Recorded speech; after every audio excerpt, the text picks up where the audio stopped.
अस्सलाम वालेकुम नाज़रीन, मैं चौधरी सरफराज अहमद ते तुसी वेख रहे हो SPN न्यूज़। हुण तुहाडे जनाब पेशे खिदमत ने अज दियां जड़ियां ने हैडलाइन खबरां। PTI खैबर पख्तूनख्वा असम्बली तहलील करने वास्ते तैयार। फजलुर रहमान।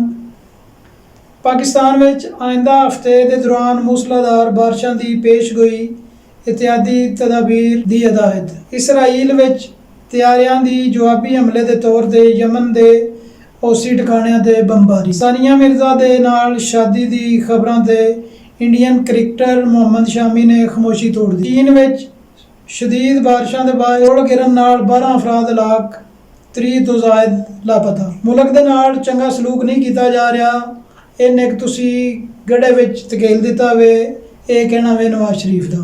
अफगानिस्तान तो पाकिस्तान वास्ते सब्जियां ते फलां दी दरामद रोक दी गई, कीमतां विच इजाफा। T20 बाबर आजम, मुहम्मद रजवान ते शहीन अफरीदी नूं NOC जारी ना करने का फैसला। जमीयत उलमाए पाकिस्तान के सरबराह मौला फजल रहमान ने दावा किया है कि मुल्क विच साफ शफाफ नवे इंतखाबात वास्ते तरीके इंसाफ खैबर पख्तूनख्वा असम्बली तहलील करने वास्ते, जबकि बाकी असम्बलियां तो इस्तीफे देने वास्ते तैयार है।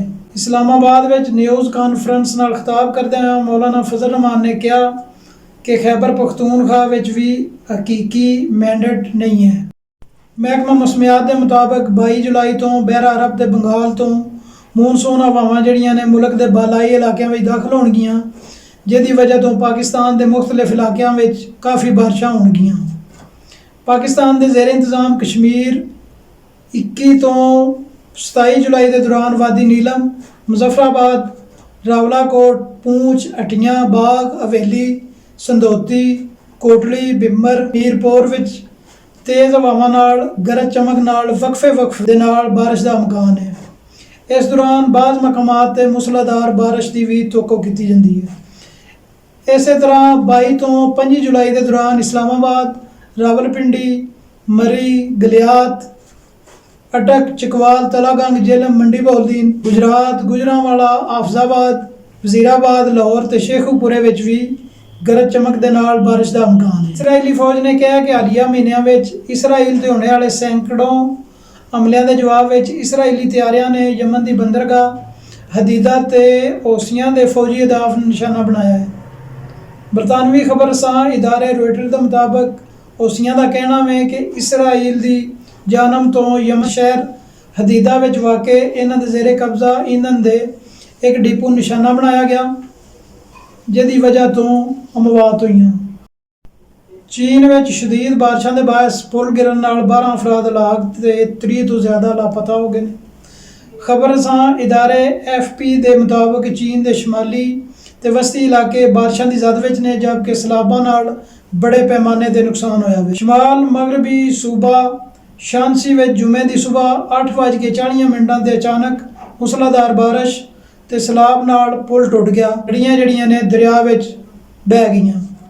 चीन के सरकारी टेलीविजन CCTV के मुताबिक दरिया विच गिरने वाली 5 गड्डियां चों 12 अफराद कढ़ लिया गया। इब्तदाई तहकीकात तो मालूम होंदा वे कि कम अज़ कम 31 अफराद जड़े ने वो अजे तक लापता ने, जबकि 17 गड्डियां ते 8 ट्रक दरिया विच डिगे सन। मुस्लिम लीग नून के सदर नवाज शरीफ साहब ने कहा वे मुल्क नाल अच्छा सलूक नहीं किया जा रहा, ਜਿਹੜੇ फैसले देने वाले ने उन्होंने सोचना होगा।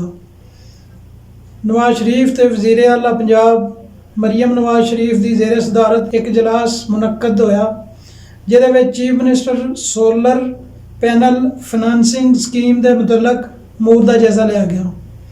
नवाज शरीफ ने आख्या वे बिजली का बिल कोई भी अदा नहीं कर सकता। नवाज शरीफ ने आख्या वे बिजली का बिल जिहड़ा वे सिर्फ गरीब वास्ते मुसीबत नहीं, बल्कि हर एक वास्ते जिहड़ा वे ये मुसीबत बन चुका है। उन्होंने आख्या असी अपने दौर में लोड शेडिंग खत्म की ते बिजली का जिहड़ा रेट सी उहदे उन्हें भी असां एक लिमिट विच रखिया। उन्होंने आख्या कि 2017 तक बिजली के बिल जिहड़े ने वो थोड़े सन ते डॉलर का रेट भी जिहड़ा वे वो काफ़ी थल्ले सी। 2018 तो साडे मुल्क नज़र लग गई ਤੇ ਗਰੀਬ ਜਿਹੜਾ ਵੇ ਪਿਸ ਕੇ ਰਹਿ ਗਿਆ। ਸੜਕ ਤੇ ਚਲਦੇ ਫਿਰਦੇ ਲੋਕਾਂ ਨੂੰ ਜਿਹੜਾ ਵੇ ਉਹ ਆਖਿਆ ਗਿਆ ਕਿ ਆਓ ਅਸੀਂ ਤੁਹਾਨੂੰ ਗੁਰਬਤ ਚੋਂ ਕੱਢਨੇ ਆ ਤੇ ਤੁਹਾਨੂੰ ਅਸੀਂ ਇਨਸਾਫ ਦਿਵਾਉਂਦੇ ਹਾਂ। ਨਵਾਜ਼ ਸ਼ਰੀਫ ਨੇ ਕਿਹਾ ਕਿ ਮੈਂ ਪੁੱਛਣਾ ਵਾਂ ਇਸ ਮੁਲਕ ਦੇ ਨਾਲ ਜ਼ੁਲਮ ਕਰਨ ਦੀ ਤੁਹਾਨੂੰ ਕੀ ਜ਼ਰੂਰਤ ਸੀ। ਅਸਾਂ IMF ਨੂੰ ਵਾਪਸ ਭੇਜ ਦਿੱਤਾ ਸੀ ਤੇ ਇਨ ਬਾਅਦ 'ਚ ਕੌਣ ਲੈ ਕੇ ਆਇਆ ਵੇ, ਇਹ ਸਭ ਜਾਣਦੇ ਨੇ। ਨਵਾਜ਼ ਸ਼ਰੀਫ ਨੇ ਕਿਹਾ ਕਿ ਮੁਲਕ ਦੇ ਸਾਥ ਜਿਹੜਾ ਵੇ ਇਹ ਅੱਛਾ ਸਲੂਕ ਨਹੀਂ ਕੀਤਾ ਜਾ ਰਿਹਾ।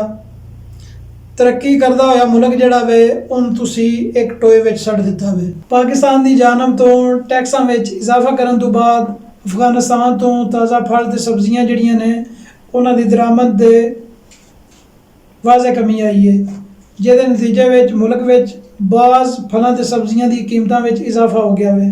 ਦੋਵਾਂ ਮੁਲਕਾਂ ਵਿੱਚ ਫਲ ਤੇ ਸਬਜ਼ੀਆਂ ਦਾ ਕਾਰੋਬਾਰ ਕਰਨ ਵਾਲੇ ਜਿੰਨੇ ਬਿਜ਼ਨਸਮੈਨ ਨੇ ਉਹ ਇਸ ਵਜ੍ਹਾ ਤੋਂ ਮੁਤਾਸਰ ਹੋਏ ਨੇ ਤੇ ਮਜ਼ਦੂਰ ਵੀ ਇਸ ਵਜ੍ਹਾ ਤੋਂ ਪਰੇਸ਼ਾਨ ਨੇ।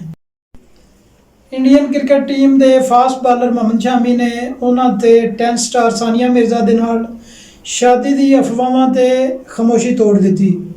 ਮੁਹੰਮਦ ਸ਼ਾਮੀ ਨੇ ਜੁਮਨ ਇੱਕ ਪਾਡਕਾਸਟਿੰਗ ਦੀ ਉਹਨਾਂ ਅਫਵਾਹਾਂ ਤੇ ਗੱਲ ਕਰਦਿਆਂ ਹੋਇਆ ਕਿਹਾ ਕਿ ਇਸ ਤਰ੍ਹਾਂ ਦੀਆਂ ਜਿਹੜੇ ਲੋਕ ਅਫਵਾਹਾਂ ਫੈਲਾ ਰਹੇ ਨੇ ਸੋਸ਼ਲ ਮੀਡੀਆ ਤੇ ਉਹਨਾਂ ਲੋਕਾਂ ਨੇ ਕਿਹਾ ਕਿ ਉਹ ਸੋਸ਼ਲ ਮੀਡੀਆ ਤੇ ਜ਼ਿਆਦਾ ਝੂਠ ਫੈਲਾਣੇ ਤੋਂ ਗੁਰੇਜ਼ ਕਰਨ, ਕਿਉਂਕਿ ਇਸ ਤਰ੍ਹਾਂ ਦੀਆਂ ਗੱਲਾਂ ਜਿਹੜੀਆਂ ਨੇ ਉਹ ਤਫਰੀਹ ਫਰਾਹਮ ਕਰ ਸਕਦੀਆਂ ਨੇ ਲੇਕਿਨ ਇਹ ਨੁਕਸਾਨਦੇਹ ਵੀ ਸਾਬਤ ਹੋ ਸਕਦੀਆਂ ਨੇ। ਉਹਨਾਂ ਆਖਿਆ ਮੈਂ ਸਾਰਿਆਂ ਨਾਲ ਗੁਜ਼ਾਰਿਸ਼ ਕਰਨਾ ਵਾਂ ਕਿ ਸੋਸ਼ਲ ਮੀਡੀਆ ਤੇ ਜ਼ਿੰਮੇਦਾਰੀ ਦਾ ਮੁਜ਼ਾਹਰਾ ਕਰੋ ਤੇ ਇੰਜ ਦੀਆਂ ਬੇਬੁਨਿਆਦ ਖਬਰਾਂ ਫੈਲਾਉਣ ਤੋਂ ਪਰਹੇਜ਼ ਕਰੋ।